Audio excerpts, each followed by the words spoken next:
Hingga Maret mendatang, hampir seluruh daerah aliran sungai das di Kalimantan Selatan perlu diwaspadai karena rawan banjir dan tanah longsor. Balai Pengelolaan Daerah Aliran Sungai BPDAS di Banjarbaru mengeluarkan peringatan ini menyusul perakiraan Badan Meteorologi dan Geofisika (BMG) mengenai tingginya curah hujan di Kalimantan Selatan hingga 2 bulan ke depan. Nah, untuk itu diingatkan kepada masyarakat Kalimantan Selatan untuk meningkatkan kewaspadaan. Dan untuk mengetahui daerah aliran sungai yang berpotensi terjadinya banjir dan tanah longsor, telah hadir di studio TVRI Kalimantan Selatan Kepala Balai Pengelolaan Daerah Aliran Sungai BPDAS, Bapak Insinyur Eko Kuncoro MP. Selamat sore, Pak. Selamat sore. Terima kasih sudah datang di studio kami. Kabar baik, Pak, hari ini? Alhamdulillah baik. Alhamdulillah baik. Kita langsung dialog kita hari ini, kita mulai saja. Oke, silakan. Oke, baik, Pak. Secara umum, bagaimana kondisi daerah aliran sungai di Kalimantan Selatan sejauh ini? Jadi begini, informasi dari BMG menyatakan bahwa sampai dengan Maret itu curah hujan itu sangat tinggi. Sangat tinggi? Ya, untuk di wilayah Provinsi Kalimantan Selatan. Di lain pihak, kita itu mempunyai lahan kritis, itu cukup besar. Kalau dihitung dari potensial kritis sampai dengan sangat kritis, itu di atas 80%, Mbak. Lahan kritis? Ya, lahan kritis itu ada, ya, lahan yang sudah terdegradasi sehingga fungsi dan manfaatnya itu jauh menurun. Nah, kalau hujannya sangat tinggi, lahan kritis kita masih banyak, potensi banjir itu sangat besar. Dari data yang kami peroleh dari BMG dan kemudian kami analisa dengan data yang ada di kami, hasilnya cukup mengagetkan karena di atas 70% itu berpotensi. Jadi saya tegaskan ya, berpotensi untuk terjadi tanah longsor dan banjir. 70% daerah Kalimantan Selatan? Ya, berpotensi. itu dari bulan Februari sampai dengan Maret.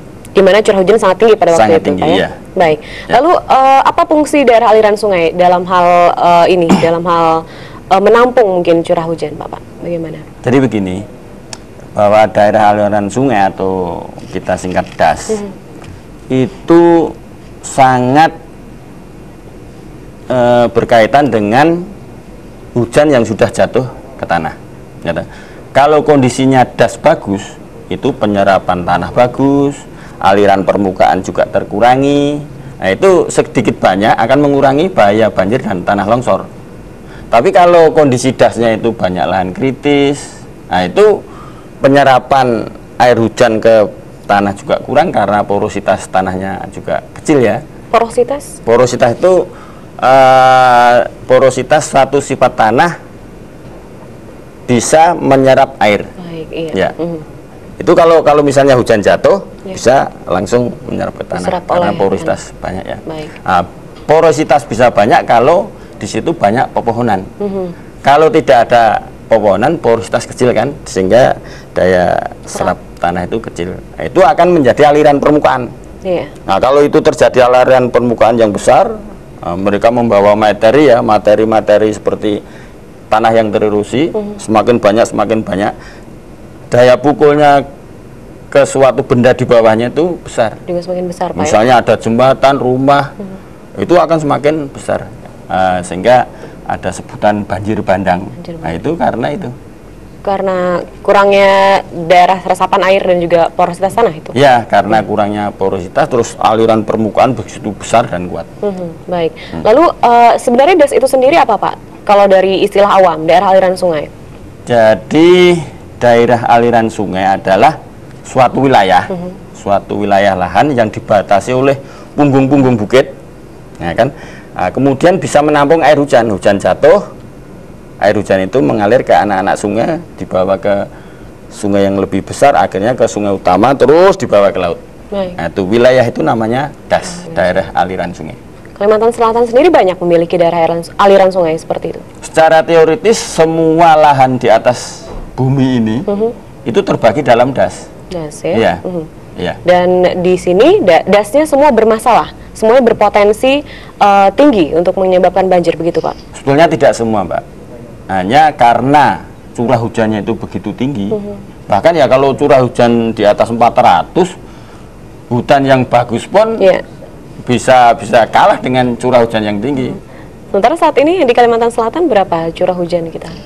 Dari informasi BMG masuk kategori sangat tinggi. Sangat tinggi berarti Pak ya, dan itu juga bahkan untuk daerah yang pepohonannya banyak pun juga cukup membahayakan. Iya, ya.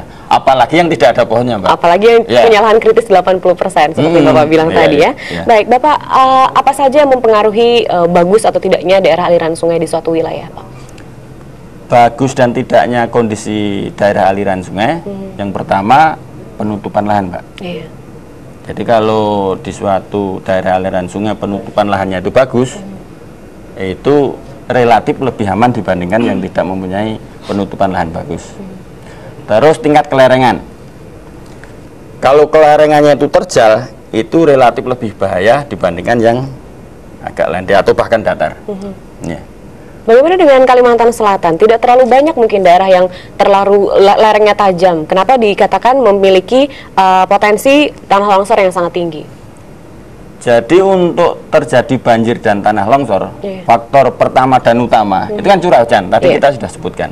Nah, sehingga kalau curah hujannya itu tinggi, kapasitas infiltrasinya pun juga terbatas, maka dia akan ada di aliran permukaan, Mbak. Nah itu kan akan terjadi banjir. Jadi itu yang menyebabkan terjadinya banjir dan juga tanah longsor. Berbicara mengenai wilayah, daerah mana saja yang rawan akan terjadi banjir dan juga tanah longsor sehubungan dengan DAS ini, Pak?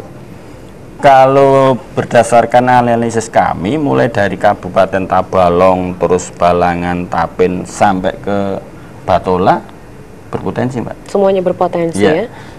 Iya, walaupun itu sangat bervariasi ya, tapi hasil analisis kami, ya kita memang bukan maksud saya menakut-nakuti ya, tapi kita memang perlu waspada. Kita perlu siaga.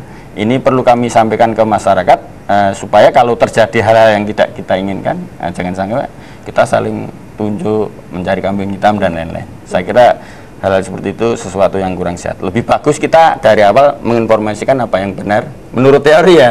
Karena semuanya memang perakiraan, kita mencari potensinya itu bagaimana. Setelah itu ya kita bisa ancang-ancang, kita bersiap-siap. Baik, Pak, apakah curah hujan yang tinggi itu sudah terjadi selama beberapa tahun belakangan atau baru tahun ini saja sehingga gembar-gembor akan bahaya DAS ini baru muncul sekarang?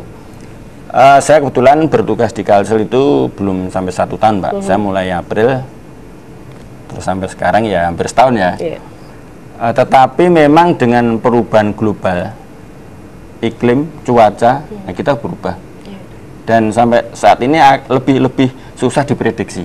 Tapi kalau BMG sudah memberi peringatan bahwa curah hujan tinggi, ya kita harus ikuti itu, karena mereka pun pasti punya alasan dan juga analisa yang kuat untuk menentukan ataupun menyatakan bahwa oh sangat tinggi, ini kurang gitu.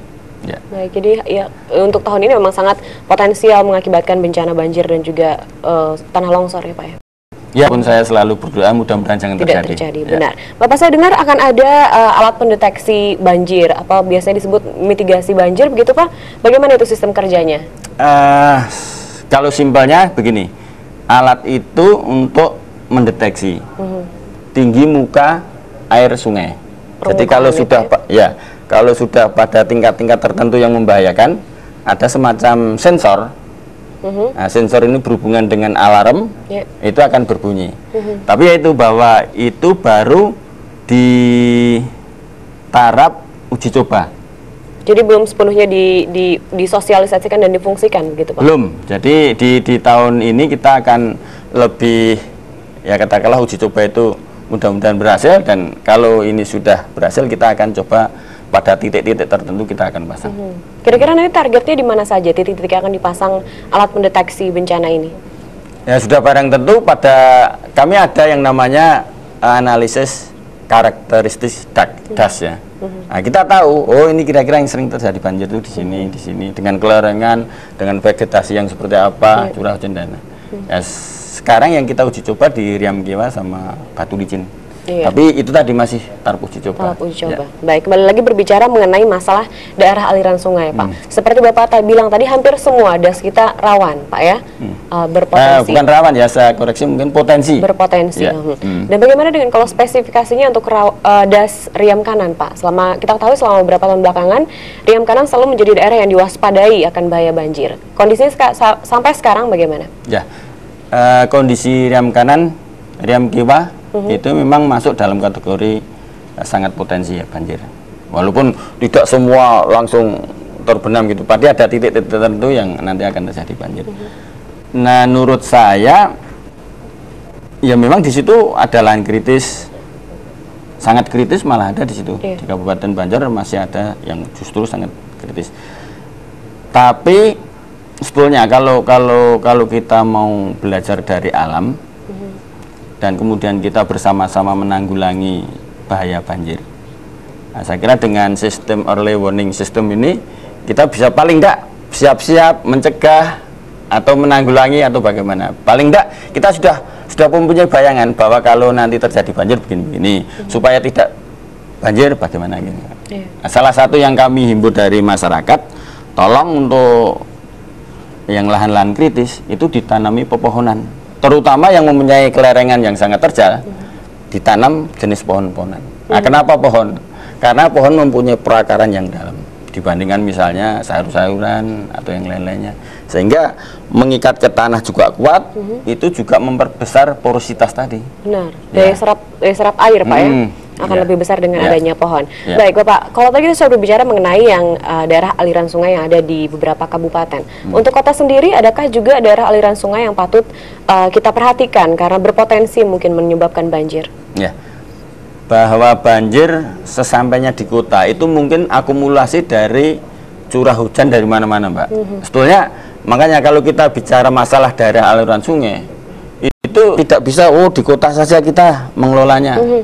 Apalagi kalau kotanya itu di hilir. Kalau banjirnya di hulu kota, katakanlah paling kita kan tidak ada masalah, itu bisa dapat kiriman banjir dari daerah yang hulu. Contohnya Jakarta dan Bogor lah, Mbak. Ya kan? Yang hujan Bogor, yang banjir Jakarta. Baik. Apakah itu juga mungkin akan terjadi pada kota Banjarmasin mungkin?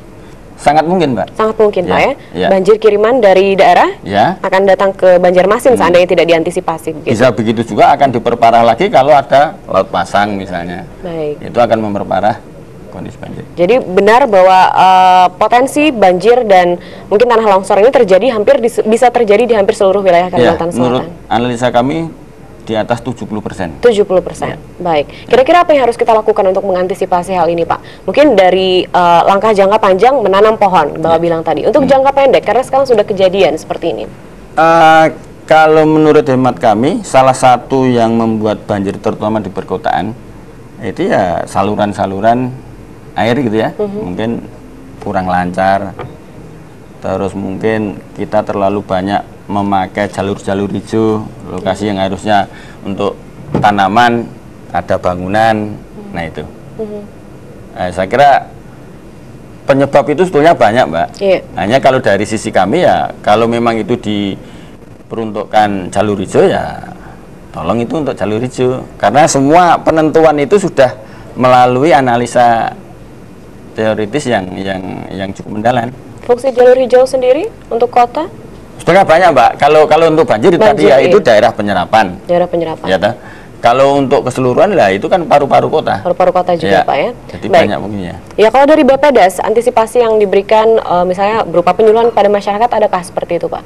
Ada. Jadi kami karena memang terkendala dengan waktu, tenaga, dan dana, kita akan selalu bekerja sama dengan dinas-dinas kehutanan dan dinas-dinas terkait untuk mengadakan penyuluhan. Dan tiap tahun pun kita selalu membagikan bibit, Mbak, untuk penghijauan lingkungan. Baik. Ada pesan Bapak yang terakhir, mungkin pertanyaan terakhir seputar potensi tinggi Kalimantan Selatan terhadap banjir dan juga tanah longsor ini? Kami katakanlah bersainglah dengan masyarakat luas. Marilah kita bersama-sama untuk menanggulangi banjir. Nah, untuk jangka panjang kita memang harus menanam pohon. Mau tidak mau, pada lokasi yang miring kita tanami pohon. Sedangkan yang agak datar mungkin kita bisa mix ya antara tanaman pertanian, perkebunan dengan kehutanan. Baik. Ya. Itu saja Pak ya. Baik, terima kasih Bapak Insinyur Eko Kuncoro MP telah datang ke studio kami. Mudah-mudahan apa yang perkirakan tidak terjadi Pak ya. Oh ya. Seperti kata Bapak tadi, ini bukan untuk menakut-nakuti, tapi untuk meningkatkan kewaspadaan. Baik, sukses selalu Pak. Terima kasih, selamat sore. Sama-sama.